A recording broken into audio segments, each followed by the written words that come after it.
바쁜 당신이 알아야 할 모든 것 여기에 있습니다. KBS 1라디오 김성환의 시사야. 지난 4일 사전투표 첫날이었죠. 서울의 한 투표소에선 가은아 씨 분장을 한 유권자가 등장했습니다. 가은아 씨는 영화 센과 치히로의 행방불명에 나오는 요괴로 반투명의 몸 때문에 유령처럼 보이는 특징이 있는데요. 이 가은아 씨 분장을 하고 투표소를 찾은 건 다름 아닌 발달장애인이었습니다. 이들은 투표를 끝내곤 장애인 참정권 보장 촉구 기자회견도 열었는데요. 20대 대선을 하루 앞둔 오늘 장애인 참정권 실태는 어떤지 이승헌 장애인 차별금지 추진연대 활동가 연결해서 얘기 나눠보도록 하겠습니다. 안녕하십니까? 네, 안녕하세요. 네, 지금 제가 사실 가오낫이라고 하는 일본 표현을 사용할 수밖에 없는 상황에서 어쩔 수 없이 쓰긴 했는데요.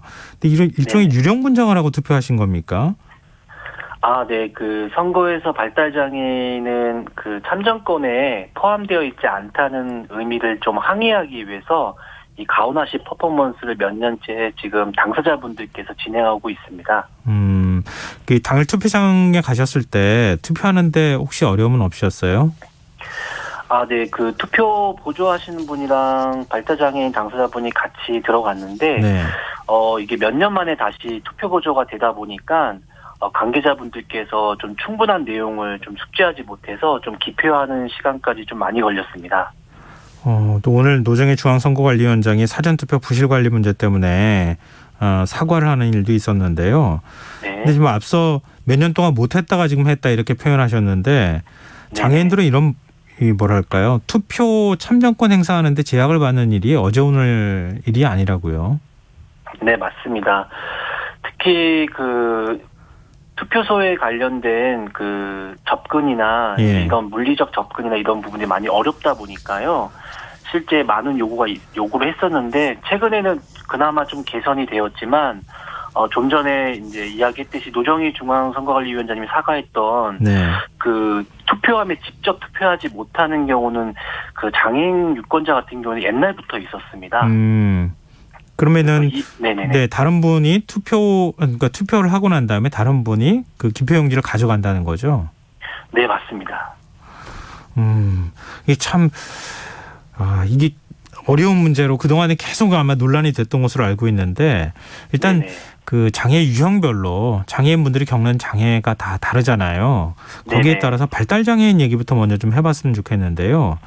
비장애인들도 투표할 때 투표칸이 좁아서 도장을 찍을 때 혹시 실수하는 거 아닌가 이렇게 긴장을 하게 되는데 아무래도 장애인은 더 힘들 것 같거든요. 투표할 때 어떤 어려움이 있습니까? 네, 그 발달장애인분들 같은 경우에는 이제 많은 분들께서 보실 때는 신체에 어려움이 없다고 볼 수 있는데요. 근데 이제 신체적 어려움뿐만 아니라 인지가 어렵다 보면 이제 본인이 원하는 대로 이제 움직이지 않을 때가 있거든요. 그래서 지금 현재 그 작은 투표칸으로 좀 제대로 기표하기는 당연히 어렵고요. 특히나 사전투표 같은 경우에는 관외 같은 경우에는 투표용지를 또 반으로 접어야 되는데 너무 조심스럽다 보니까 실제 발달장애인분이 어려워하는 게 현실입니다. 투표 보조원이 필요하지 않습니까? 근데 투표 보조는 어떤 형식으로 이루어집니까?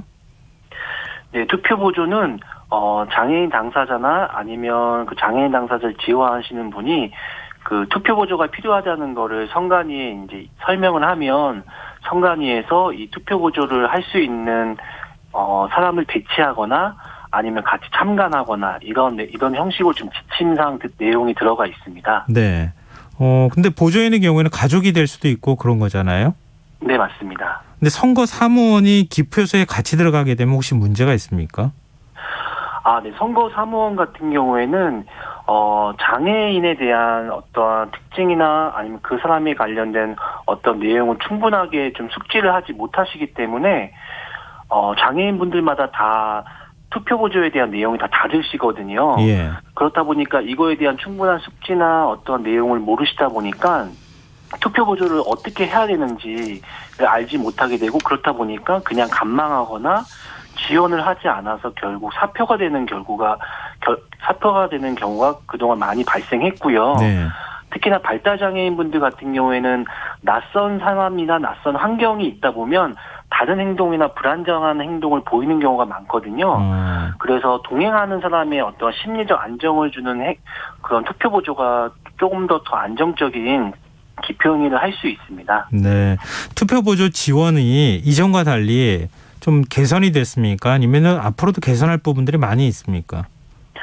우선은 2020년 그 국회의원 선거 때 갑자기 발달장애인에 대한 투표보조 지침이 삭제가 돼가지고요. 네. 3년 동안 많은 어려움이 있었고요. 다행히 최근에 이제 국가인권위원회나 그리고 법원에서 이 발달장애인을 포함한 투표보조를 이제 진행해야 된다라는 그런 결정을 해주셔가지고, 네. 지금은 이제 임시적으로 투표 보조를 할 수 있게 되었는데, 그 앞에서 말씀드렸듯이 여전히 선거 관련자 분들이 장애를 잘 모르시다 보니까, 네. 이 투표 보조에 대한 정확한 안내나 어떠한 숙지가 좀 부족하게 되어서 그 앞전에 사전투표 양일간에 걸친 사전투표에서도 실제 좀 차별을 받은 경우가 좀 발생하기도 했습니다. 그렇군요. 근데 신체 장애를 가진 분들의 경우에는 어떤 방식으로 투표를 하게 되는 건가요? 신체 장애를 가지신 장애인분들 같은 경우에는 그 투표 보조 같은 경우에는 공직선거법 157조에 따라서 가족의 경우에는 1인 또는 당사자가 지명한 2인의 투표 보조를 지원을 받을 수 있고요. 이거는 그동안 오랜 기간 동안 투표 보조를 받아왔기 때문에 실제 선거 관련자분들은 좀 많이 알고 있는 내용이기도 합니다. 네. 근데 지금 거동이 불편한 분들이 있으시잖아요. 장애에 네네. 따라 좀 다를 수 있는데, 근데 투표소를 1층이 아니라 뭐 2층에 둔다거나 이런 식으로 네네. 할 경우에 승강기가 없는 경우도 있고 그렇잖아요. 지금은 많이 맞습니다. 개선됐습니까? 네, 예전보다는 이제 선거관리위원회가 좀 노력을 하셔서 예. 좀 많이 개선이 되기도 했습니다. 그 발표한 보도자료에 보면 사전투표소는 93.76%, 그리고 내일 있을 본투표소는 98.94%까지 접근이 되고 있는데요.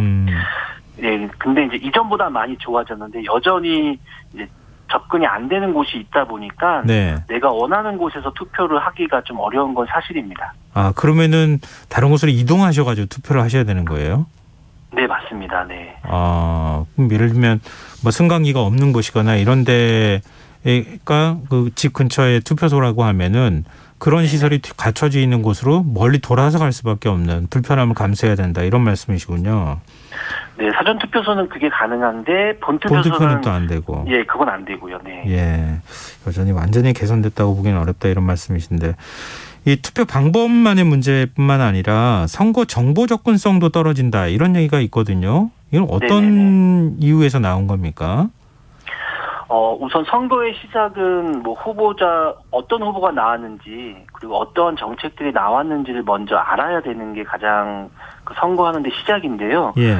근데 이제 시각장애, 청각장애, 발달장애인 분들 같은 경우에는 이러한 내용이 그 장애 유형에 맞게끔 어떠한 정당한 좀 편의가 제공이 돼야 되는데 그냥 비장애인 중심으로만 이제 선거 정보가 나오다 보니까 좀 접근하는데 많은 어려움을 겪고 있는 게 현실입니다. 이제 공보물이 각 가정으로 배달이 되잖아요. 네네. 근데 공보물을 장애인들이 인식해서 어느 후보를 찍어야겠다 이렇게 정보를 받아들이기 어려운 형식으로 돼 있다는 건가요? 공보물이? 네, 우선 시각장애인 분들 같은 경우에는 이제 우리 일상으로 이제 나오고 있는 공보물을 읽지를 못하잖아요. 예.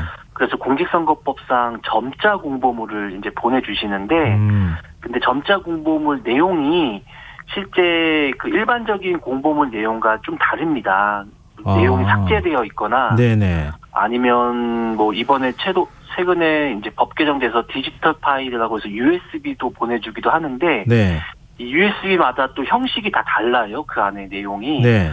그렇다 보니까 이제 시각장애인분들 같은 경우에는 이게 일률적인 기준이 없다 보니까 좀 어려운 경우가 있고, 발달장애인분들 같은 경우에는 이 공보물에 좀 어려운 단어나 한자나 이런 내용이 있다 보니까 실제 좀 정보 접근의 내용이 좀 어려운 게 더 현실인 거죠. 네.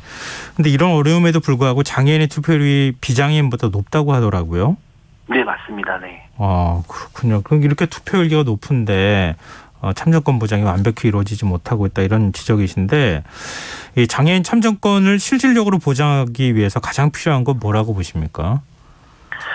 우선은 그 선거를 현재 총괄하고 있는 게 중앙선거관리위원회인데요. 예. 근데 중앙선거관리위원회가 그동안 오랜 기간 동안 장애인 단체에서 요구했던 여러 가지 내용들이 있습니다. 네. 근데 좀 이렇게 좀 적극적으로 많이 나서셔야 되는데 이거 적극적으로 개선하기보다는 계속 어떤 공직선거법 법 그 테두리 안에서만 계속 고민을 하시다 보니까 계속 좀 제자리 걸음한 게 있고요. 그리고 장애인 단체들이 좀 힘을 모아서 실제 이러한 내용들이 담겨 있는 공직선거법 개정안을 발의하긴 했는데요. 네. 근데 현재 국회에서는 전혀 논의가 안 되고 있습니다. 그래서 법 개정이 또 필요하고 이러한 법 개정이나 이러한 좀 정책제도 개선이 하기 위해서는 가장 중요한 건 이제 오늘 같은 방송처럼 좀 시민분들이 많이 알아주시고 공감해 주실 수 있는 그러한 좀 자리가 많이 있었으면 합니다. 네, 알겠습니다. 오늘 말씀 여기까지 듣겠습니다. 말씀 고맙습니다. 네, 감사합니다. 네, 지금까지 이승헌 장애인 차별금지 추진연대 활동가였습니다.